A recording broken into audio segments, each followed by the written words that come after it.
On this episode of Edge of the Web. Your audience needs to really resonate with someone. And in order for you to get the amount of time spent on that video that you need for that video to start performing well. And so one of the best ways to do that is to tell a story that people don't only get the information that they wanted or hear the story that they wanted, but they actually get it in a way they're like, wow, I need to watch another one. And then that happens, that's when your videos really start to perform. Your weekly digital marketing trends with industry trend-setting guests. You're listening and watching Edge of the Web. Winners of Best Podcast from the Content Marketing Institute for 2017. Hear and see more at edgeofthewebradio.com. Now, here's your host, Aaron Sparks. Well, welcome back to The Edge. If you haven't followed our show before, we're talking through digital marketing tactics and with marketing professionals from around the world to get the best information over to you the way you like it. We're now actually streaming live each Monday at 3 p.m. Eastern and laying all of our podcasts down in two different sections. Check out all the digital news briefs with our guests as well as our in-depth interview each Tuesday right after our live broadcast. So there's the gratuitous commercial. Now let's unpack some of the secrets of YouTube growth. We want to introduce to our audience Tim Schmoyer, founder and CEO of Video Creators. Tim has actually some great insights on YouTube, how it works, how to make it work for you, and the most important goal of any video creator, how to grow your audience. He's done YouTube strategies for companies like HBO, Warner Brothers, Disney, eBay, Budweiser, as well as new creators who are just getting started. So far, Tim and his team has actually helped clients earn over 1.4 billion with a B views and 61 million subscribers on YouTube. I think it's enough to say that he knows what he's doing. So again, welcome to the show, Tim. Yeah, thanks for having me. It's actually 14 billion. So it's multiply that by 4. Yeah, it's oh, that is a B, isn't it? It's been a fun journey, man. Going from nothing to 14 billion views, 61 million subs, and wow, just continuing to grow and having a lot of fun. Excellent. Well, Tim, tell our listeners a little bit about you. You kind of got into it with our new section, but we'd certainly love to have you unpack. How did you end up creating a business around YouTube? Yeah, man, it was not on purpose at first. Yeah, I was in graduate school down in Dallas, Texas, and my family was back in Philadelphia. Mm-hmm. This was back in 2006. I wanted a way to introduce my girlfriend at the time to my family, and there was no Facebook yet, and MySpace was a thing, but I didn't really have MySpace. I was kind of like just hearing about all the dangers of being on the internet and, and having your information out there. But I wanted a way of introducing my girlfriend to my family across the country. And so I heard about this thing called YouTube, and I was like, oh, I could figure out how to make a video. So I dusted off my old 8mm camera. You know, remember the ones that took ribbon like that? Absolutely. Oh, no. It would like eat my ribbon like half the time, and I'd lose everything. But I was like, oh, well, let's see if I can do this. So I figured out how to use FireWire to connect my camera to my card. It had to transfer and like record in real time. And so the videos are very short, mostly because of that. Oh my gosh, that's hilarious. That's awesome. I mean, he's bringing me back through tech geek lane, man. Oh yeah. It was Windows Movie Maker. I'd never edited a video before. So I just like decided to make this video. It's 31 seconds long. It's still on YouTube today. I uploaded it March 2nd, 2006, and it's called Test Video. So, I put a lot of creative energy into this thing. And I just want to know, could I get video footage off of my camera and onto my computer onto YouTube? Well, turns out I figured it out. And so my girlfriend, now wife, but at the time we were just dating, we just started making little videos of us going out to the restaurants, going out to eat, going out to the park, going out to movies. Today they would be known as vlogs. Mm-hmm. Back then that wasn't a word. It was just being awkward in public with a camera. So we would do that a lot and post those. I'd share the links with my family back home. And it was a lot of fun. And then other people started watching, and I was like getting a little nervous now. I'm like, who are you? Like I was just putting on videos on YouTube for my family, but who are you? Why are you commenting? Where did you come from? How did you find my video? Why do you keep coming back to watch more? And that's when I started trying to figure out the answers to those questions. And at that time, 2006 and 7 and 8, no one really had answers to those questions. And so other people are like getting those questions too. Like, we don't know, but this guy, Tim Schmoyer, is trying to figure it out. Go talk to him. And so from the very beginning stages of YouTube, I ended up kind of being the guy that people were looking to for answers to, like, how is this YouTube thing working and how do we do this on purpose? And so after having some success myself and for a few different channels and people I was working with and helping, I really got into this ultimately because our family, my wife and I we got married and kept sharing our family story, and we were reaching about 1 million people a month at the time on that channel. Wow. And I was a full-time youth worker working with students and their families. And I just loved the life change and the impact that we were seeing happening with about 180 kids a week that I was working with. Mm-hmm. But there was like 1 million people on our YouTube channel with the same stories of impact and life change happening. And I was like, well, what if I would like scale the amount of impact I could have in the world on this thing called YouTube? But then what if I could help other people scale their impact too? So like, it's not just about me reaching my 1 million, but what if I could help other people reach their 1 million and their 10 million and their 160 million or whatever?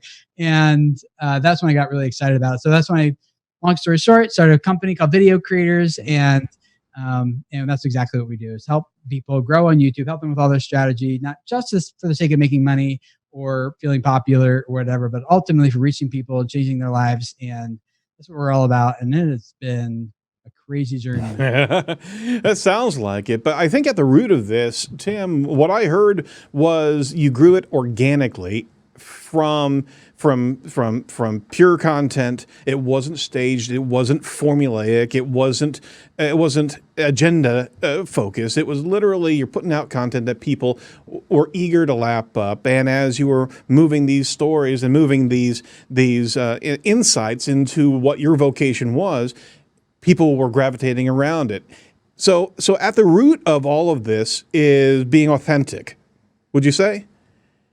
I would say that's part of it. Authenticity certainly helps. But what that means to different people, different things. Because some people feel like they're being really authentic and everyone else is like, I disagree.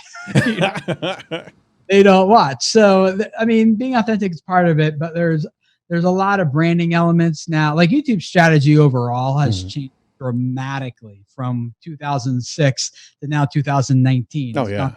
And phases and things that work, that don't work, and that work today that never worked before, and things. So it is we're kind of like plateauing now, where the rate of change isn't as fast as it used to, and now there's some kind of established principles just work, and so a lot of that could come back to being authentic. Yeah.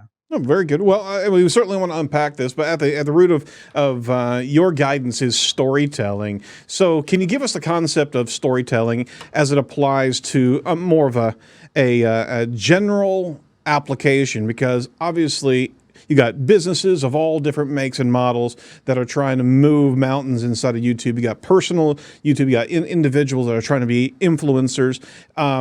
Everybody can't do the same type of storytelling, obviously, but at the root of it is this structure. So can you give us a synopsis of how to start our storytelling mindset? Yeah. So what a lot of people do when they come to YouTube is they kind of bring some traditional SEO, like Google SEO type of stuff with them.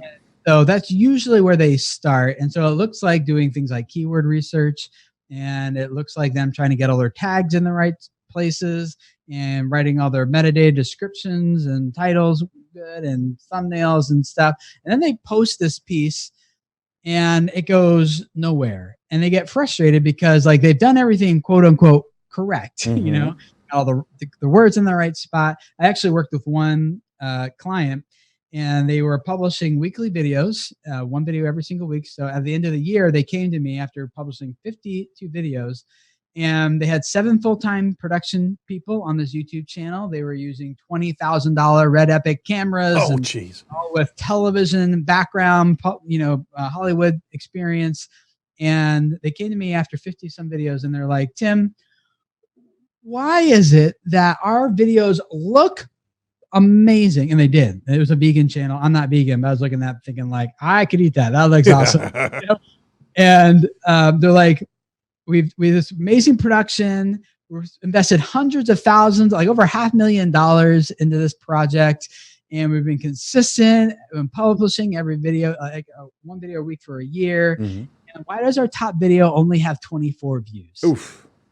And they're like, but the kicker was, but there's this guy in his basement with a webcam getting millions. What the heck? They didn't say what the heck. Gosh. But that's what they're like, and understandably so, because the misconception is like YouTube is about just high production value in terms of like the way it looks, and then also in keywords and metadata and things like that. And that's definitely not how it works. What it really comes down to is how well do you form a human connection with someone? Mm-hmm. People don't have to watch your videos. They'll watch it because they want to. So you got to actually make it like, okay, my boss told me, like, I guess some people do, like a boss told them to watch a video, they thought they had to watch it or something. But for the most part, people are sitting down just browsing YouTube. So if you put like youtube.com next to google.com, yep. I mean, they are very different landing pages, right? That indicate very different goals, very different objectives. Mm-hmm. And so we need to come at YouTube with a very different approach and different strategy than we do to google.com.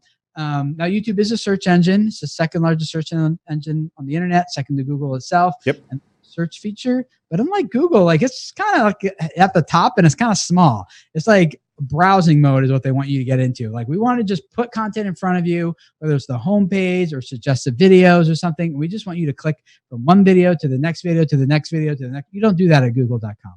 Right? So it's very different. And so what it really comes down to on YouTube is how do you get Google to understand who is this video for, and get them to push that video and put it in front of the right person at the right time. Whether it be through suggested videos or the homepage or watch next or playlists or whatever the case may be. There's a lot of discovery mechanisms on YouTube outside of search that have like a lot more value in terms of like watch time and viewing sessions and things like that. Right. So what it really comes down to is, to summarize it, is like your audience needs to really resonate with someone. And in order for you to get the amount of time spent on that video that you need for that video to start performing well. And so one of the best ways to do that is to tell a story that people don't only get the information that they wanted or hear the story that they wanted, but they actually get it in a way they're like, wow, I need to watch another one. And then that happens. That's when your videos really start to perform well. So that really comes down to like storytelling, whether you're trying to get someone to sit in the dark movie theater for 3 hours, right?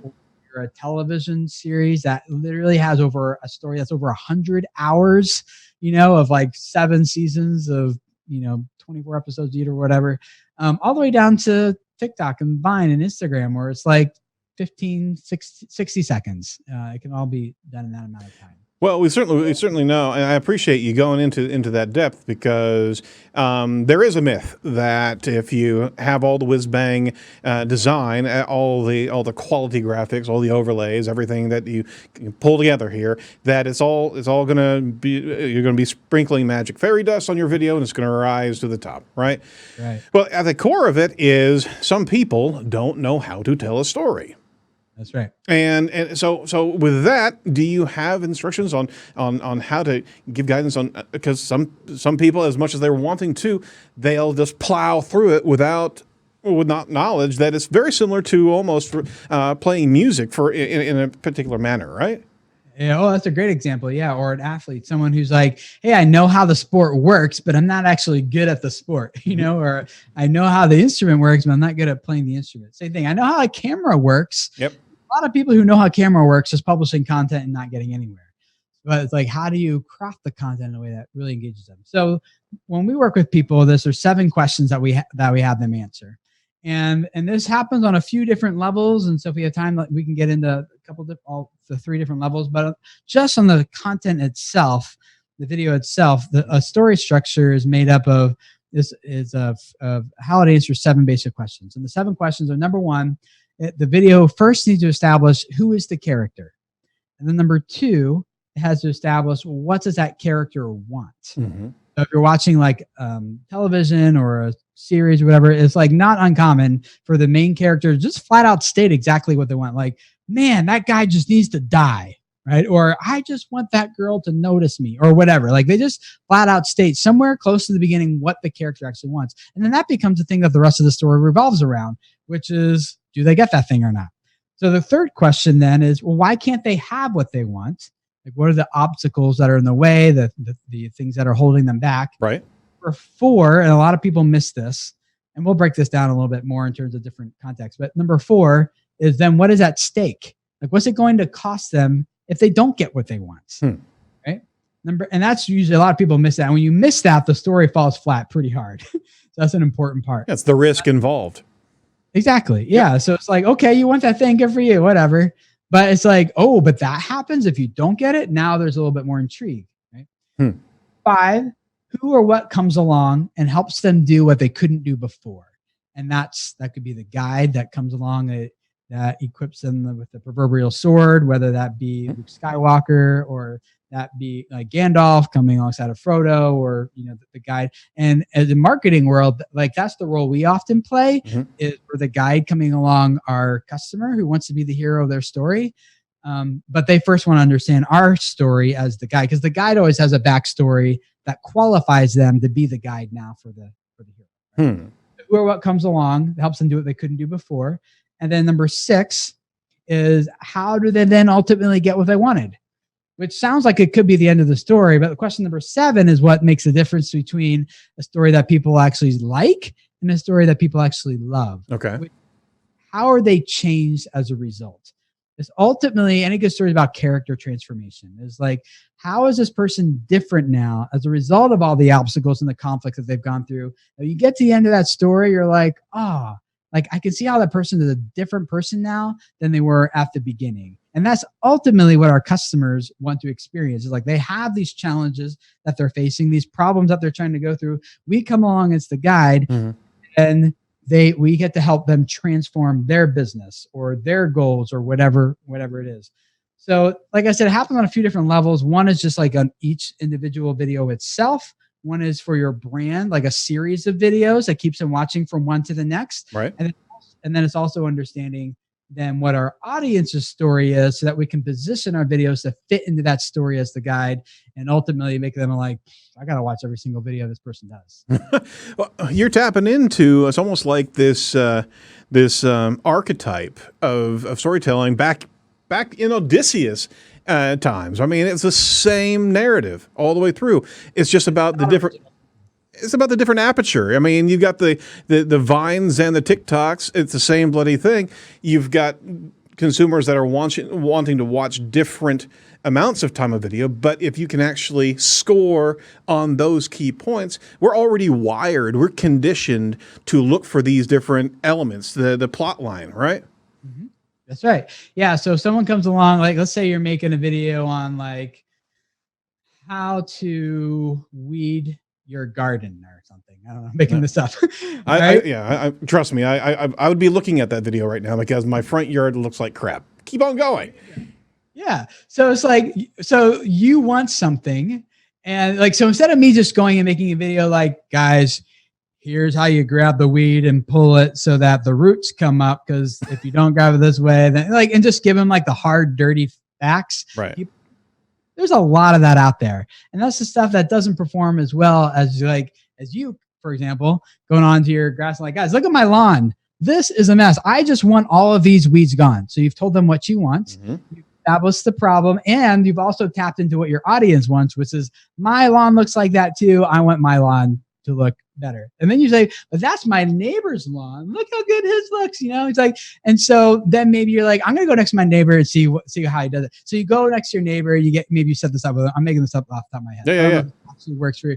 But you're like, why does your lawn look so freaking awesome? And he's like, oh, it's because I use this product, or it's because I do this technique, or I do this in the spring that most people don't do, or whatever it is. And you're like, oh, and then you go ahead, you do that to your lawn, and then you show this is what it looks like. And now the character who wanted something, and we left out a couple of parts with a steak and stuff Yeah, I was going to say that point number 4 is if you don't fix it, Mama Bear is going to actually have your head on this little platter. That's where we can all kind of bond. Is you better bloody well fix your lawn. Or the HOA is going to come and you're going to be lean against your house, or I don't know. But like, it's just like a sense of pride. Like there's internal stakes, there's external stakes, and external conflicts, internal conflicts, and a lot of different ways that happens. But it could be either one of those. And then you tell that story that way, and I guarantee you that's going to get much better retention than being like, here's how you pull a weed, and it's going to sit there with 24 views as your top performing video on your channel. Tim, I was going to say what I liked about the questions you went through is I can picture some big YouTube stars that I can think of, and while previously I may have looked at it and just been like, they're great on camera, but I can't figure out why. Like as you went through those questions, I could be like, yep, check. And I'm sure they are aware of it to some level, but some of it, I think for some people it might just be a little bit more natural, but I mean, they're just hitting every single thing that you were talking about there. And it was so, I don't know, anyone that just listened to this or watched this, like go back and hear those questions and think about those really big YouTube people that you can think of, and you'll see they're hitting every single one of those easily. You got to set the case up, and you can't avoid those critical steps because that's where you're going to have the audience empathize with your situation, right, Tim?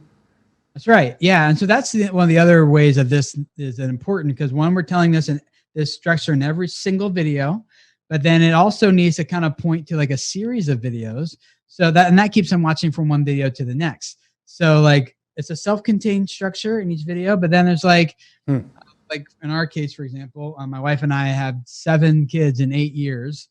And so there's always like, oh, she's pregnant again. There's another 9-month cycle, like they want another baby. And then like, what are the obstacles they're facing to getting that? And that unfolds over several months. And then we had to get the 12-passenger van because we outgrew the Honda Odyssey. And now we need the bigger house, because our 900 square feet isn't cutting it anymore. And so it's like all these obstacles we face. And so like people will subscribe and watch in this example because of there's something the character wants, but it unfolds over several videos or a season of videos or whatever the case might be. And so again, even bringing that back to an educational like value proposition for your channel, or like a teaching instructional type of thing, it's the same thing. Like I've been talking on my channel for a long time. Like I want to learn how to tell better stories for you guys rather than just teaching you how to click here and click there and how to turn that into this or whatever. Like I want to share with you guys stories of creators who have done it and in a way that's much more engaging. So people are watching me learn how to tell better stories. I've been working at it for 2 years. Now I've been doing other stuff with it prior to that in a private way before I was really ready to start experimenting publicly with it. And whenever I do the storytelling, like an interview, instead of saying, give me 3 tips on how to get 1 million subscribers in 1 year, I'll sit down and be like, tell me the story of how you got 1 million subscribers in 1 year. The story video, whenever I do that, and I've tried this, I experiment with both side by side, both videos and same person, same content, everything. Right. The story element almost always gets at least double the watch time. Wow. Double the retention, quadruple the engagement, and typically around 10x the views. Oh my gosh. It's equivalent, exact same material, same content, same value. The short bullet point 1, 2, and 3 doesn't perform nearly as well as like the twice as long video. That's a really good story that follows these 7 questions. Will outperform it all day long, unless one of those questions is missing. And especially number 4, that's the one people usually forget, is the at stake one. When that one's gone, then like your bullet point video will outperform the story one all day long because people didn't actually care about the story, and the story was told poorly, and so people just left. So, and then the last, we talk about this maybe too, if you'd like, but how this applies to your audience, because that's important too. But. A sidebar real quick about what you're talking about from this recipe, and I don't even want to call it a recipe. These are points in the journey, so to speak, as opposed to a formulaic. We want to avoid that. It's not a wash, rinse, and repeat. Each and every video has to find its way to those points naturally, right? But whenever a business is looking to jump into YouTube optimization and develop a channel, there's a dissonance of from the companies that they can't understand how to tell tell about their product in a personal manner. So can you dispel some of the myths about business actually trying to get into or avoiding the storytelling mindset? Can you kind of break down some of those reservations or hesitations that companies may have? Well, and some of them are valid, to be honest. Like, for example, one of them is like, yeah, this takes a lot longer to produce Mm-hmm. and just sit down and here's how you pull a weed. You know, like I've got to go talk to my neighbor. I've Sure. got to get this, all edited. I'm going to need to get some like royalty free music now. And like, I don't know, it's just, it does take longer, and that is valid. And that is absolutely right. And it's kind of like, what do you want? Like a video that you do quickly and doesn't perform, or a video that you put a little bit more time and energy into and actually performs? Right. It's like, do you want to throw away your money, or do you want to spend more and get a return on it? So it's like, so sometimes the reservation is like, we don't know about this YouTube thing. So they're going to be a little bit more, they're not going to go all in on it. And they're just going to be like, let's just try it. Oh, it's not working for us. And they're out. Yeah. Yeah. It's like starting a blog and putting up a few posts and like, oh, we're not ranking number one. We're out. Yeah. So do you actually consult with businesses and kind of steer them away if they're not ready to be able to go jump in with both feet? Sometimes, yeah. We actually start with like, what are your goals? What are you trying to accomplish? What's your main objectives? What will be a win? Things like that. Sure. And then we can help determine like, YouTube and online video in general is just a tool. It's not like the solution for every problem. So if you're experiencing this problem, you're like, we think a podcast might be better for you. Or maybe you should consider Instagram, or maybe social media isn't your thing. Mm-hmm. You don't have a good business model or something. I don't know. Right. But it's like, how do we use this tool in a way that helps you get the job done that you're trying to accomplish, as opposed to like, oh yeah, YouTube's the answer to every problem. It's not that for us. No, it's not. Although, I mean, I'm sure you'd advocate strongly to be able to have a representation in that channel. But how do you set up those expectations of growth for that corporate client that's willing to jump in, but at the same time are still looking at ROI as the tunnel vision quantifier or tunnel, the end goal that they're looking for, as opposed to understanding the larger lens, which is engagement inside of all these different types of channels. How do you break them through that? Yeah, we don't try to push too hard, to be honest, just because it's gonna sound kind of cocky. I don't mean it. But we have like a lot of opportunity. There's like a lot of people Roger to work with. And so like, we enjoy working with the people that don't need a lot of convincing and pushing. They're like, we've been trying, it's not working. Can you help us take it to the next level? And we're like, yes, absolutely. As opposed to the people are like, you need to sell me on why I should do YouTube and why I should work for you. We're like, we ain't got time for that. Yeah, I get it. But there's a lot of audience members of Edge that are internal digital marketing professionals in a large organization they're trying to make the argument to get into a YouTube channel. So we try to arm them with some key points, but it is tough if the C-levels aren't bought into this, right? For those people, I would say, maybe look at some competitors or other people who are in a similar space, maybe not a competitor necessarily, but they're doing the same thing on YouTube with their audience as you would like to do with an audience. And you can see how it's helping those. So those case studies can often be pretty effective. I've worked in corporate stuff enough to know that there's always like political things too, about like, this will just happen except for this guy thinks that this isn't, and like, okay, now you just gotta like, how do you change someone's mind? Well, usually the best way to do that I found is to tell them a story, not just a presentation of facts. Right. Because, and this has been psychologically proven, I'm not even making this up, where like when you tell someone a story, they actually relax and they like, oh, they can just enjoy and listen. Their guard comes down. And they can like get to the end, and like you don't even need like a lot of like proof. You just kind of get to the end, and you like, that was that person's experience. And they're like, we would like that to be our experience. How do we make that happen? So I found that just telling stories to people that I'm trying to convince, like, listen, I know you've been doing your YouTube strategy this way for this long, and you've gotten okay results. we want to take you from 2,000 subscribers a day to 40,000 subscribers a day. And to do that, you're going to have to shift it. And like, that's where we start like hitting that same type of rub.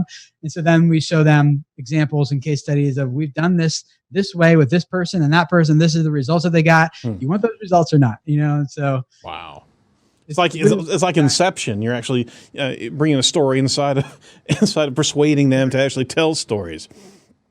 Yeah, well, the stories bring down the guard, make have like human connection happens in that, and you start picturing stuff in your mind as opposed to just listening to facts and details. It's more a more immersive type of teaching experience. So, it's really, if case studies might be one of the ways, but to be honest, like I typically don't spend a lot of time trying to convince people that this is the way we need to do it, and unless there's like. There was one time I did lose my job actually prior to YouTube days. And I was like, this thing is dying. This organization is dying and it needs to be done like this. And the person above me disagreed and ended up firing me over it. But at that point, that was a stake I was willing to die on. So I was like, if this doesn't happen, I don't want to be part of it anyway. So that was maybe a little bit different scenario, but that's what happened. Well, let me ask you this: out of the 7 points that you brought up of the kind of the journey in video communication, pick one and unpack it a little bit deeper, if you will, because I know you have like 3 levels to each and every one of these. Out of respect for time, because I know you got another one coming up here soon. Can you unpack one of these elements and give us a little bit more context? These are all really important. Not only for the content we're presenting, which has kind of been the level we've been talking on so far, which is like, how do I craft a video that people actually really, really love and watch? So that does need to happen. But I mentioned there's like a couple other levels to this that needs to happen as well. And one of that is like, remember, and I think we teased this a little bit, is that your video is actually a part of their story. Okay. And so it's like, they're the character, like asking the questions maybe a little bit differently, which is, who is your audience and what do they want? And really defining, not just in terms, a lot of people, they think about their audience in terms of like demographic information, such as like age, gender, geographic location, median income level, stuff like that. But we actually want to understand their story so that when they find your video, they start watching, they're like, oh, this is exactly for me. Like, I feel like he's talking to me. This is exactly what I need. Like, I need to watch more of this and really get into that longer viewing session, subscribing and watching more and more. So like rephrasing the questions, then who is your audience and what do they want? And then is there something like that's forcing them to act? Some sort of inciting moment or inciting incident, like they can't take it anymore. There's something that's forcing them to change, which is why they're watching your video in the first place. Okay. Number 3 is like, well, why can't they have what they want? What is standing in your audience's way? Number 4, like, well, what happens if your audience doesn't overcome this? What's at stake for them? And then understanding number 5, well, how can you help them? How can you be the guy that comes along and helps them do what they couldn't do? And then question number 6 is, well, what will they be able to do with your help that they couldn't do before?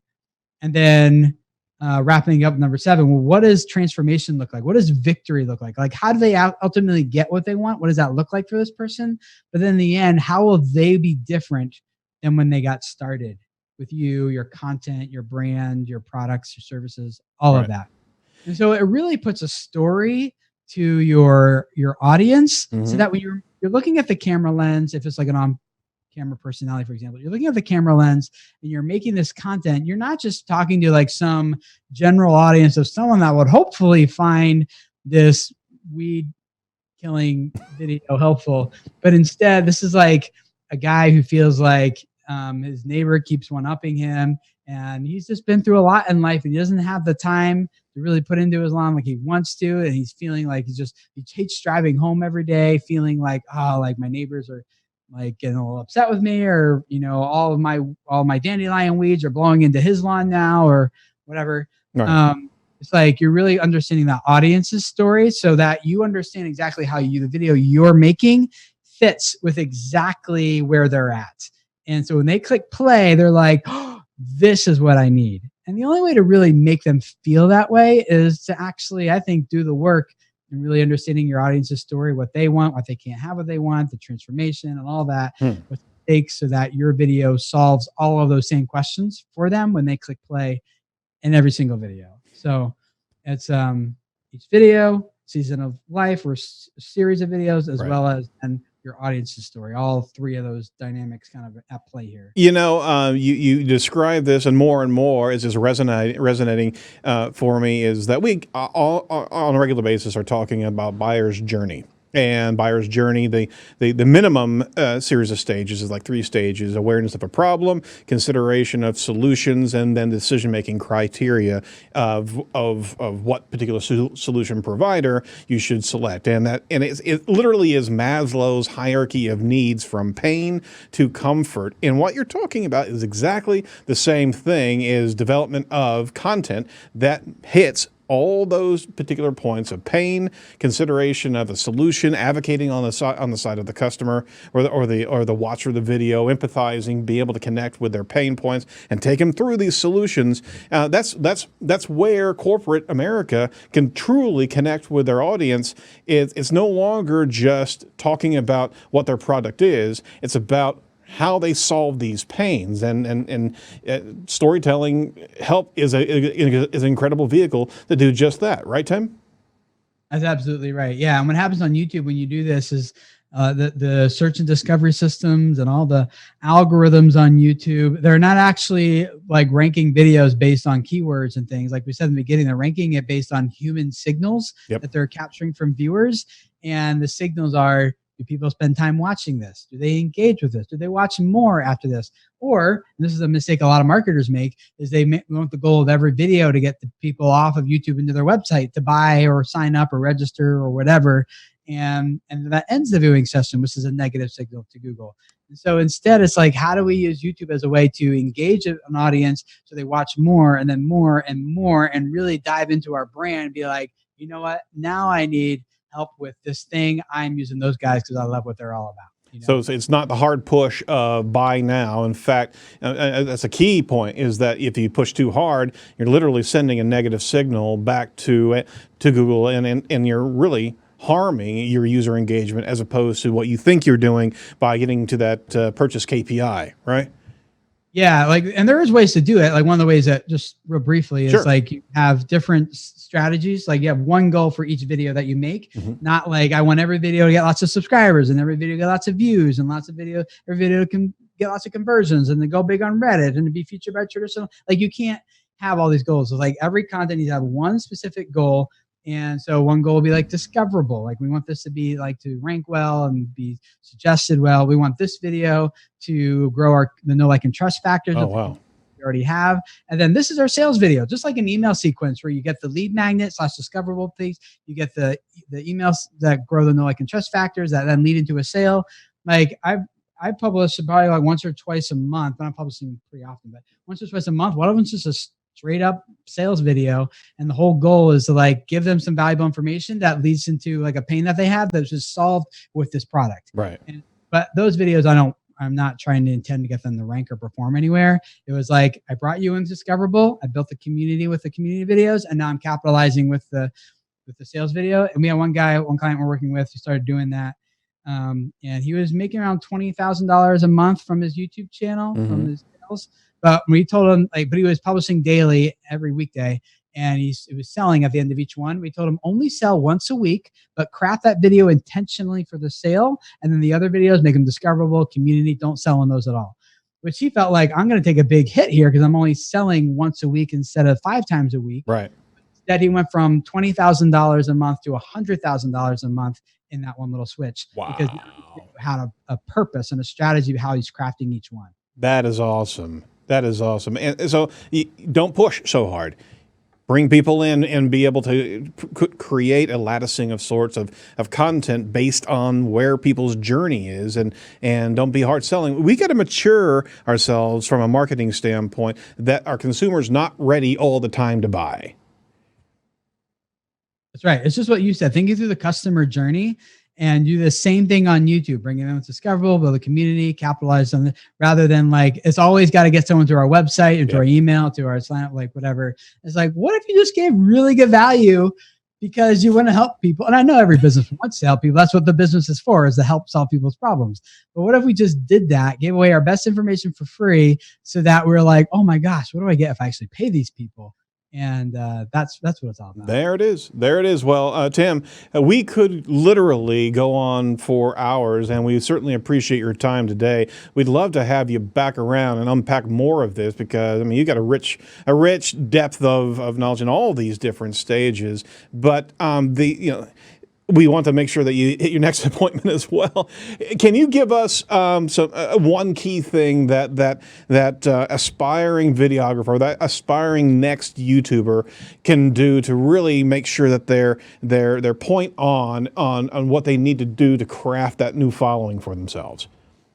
Yeah, I would just write down these 7 questions that we went through and then answer them. Literally answer them. Like, don't be like, I asked you, you're going there, Tim. But literally sit down, open a Google document, answer them about each video you're doing, and also more generally about your audience. There it is. There it is. Amazing but true fact, everybody. Literally, Tim has never tried Coke, Mountain Dew, or Dr. Pepper. Never have. Never chewed gum either. Never chewed gum either. What's happening here? It's another story. But I was born shortly after I was born. I developed a tumor in my left ear, and the tumor would feed off of anything that was artificially flavored, colored, or preserved. Sure. And so I could only eat all natural stuff growing up. 5 surgeries later, the tumor is gone, and I could get away with it. But I'm 30 some years old now. How old am I? I don't know. 39 years old. And you can't miss what you've never had. And so I'm like, it's better for me not to get started. So I just haven't. Well, I mean, you turn that around, and I applaud you greatly because I tell you what, they're addictive and they're bad for you. And I got 4 kids myself. It doesn't hold a candle to your 9, but my gosh, it's like whack-a-mole trying to get them off the sugars. So that was amazing, and I appreciate you confiding in us there. Hey, we want to make sure we promote something for you. So how can we best help you? Yeah, I mean, anyone who's listening to this, if you're a podcast person, you can come join us. I have a podcast every Tuesday that goes out on iTunes, SoundCloud, Stitcher, Google Play, Spotify, all those places. Just search for video creators or Tim Schmoyer. Either of those, my podcast should show up. We got new weekly videos every Thursday at youtube.com/video creators. Or if you want a free guide that will walk you through this process, you can get that at videocreators.com. Sign up for the email list and just download that, and that'll walk you through it too. Well, where can we find you on social? Twitter, you out there as well? Twitter at Tim Schmoyer, Instagram, just personal, but it's at Tim Schmoyer, and love to have people there too. Very good. Well, thank you so much for unpacking. And again, I'm so sorry that we can't go longer because we really want to. So if we can swing you back around sometime in the future, we'd love to. Sounds good. Yeah, I'll do it again. Cool. All right. Well, thank you for listening. Thanks for being part of the show. Thanks for listening to Edge of the Web Radio. I always a thank you to the colleagues here at Site Strategics, especially our guest, Tim Schmoyer. Be sure to check out all the must-see videos over at edgeofthewebradio.com. That's edgeofthewebradio.com. Make sure that you like, rate, and review our content out there because that's the best way that you can send a signal to us to let us know how we're doing. And let us know how you like the new format with the news podcast and the interview podcast separate. Be sure to sign up for the newsletter at edgeofthewebradio.com and give us some feedback because we are always wanting to hear from our audience and our listeners. For everybody here over at Site Strategics, thanks so much for listening, and we'll talk to you next week, Monday at 3 p.m. Do not be a piece of cyber driftwood. Talk to you. Bye.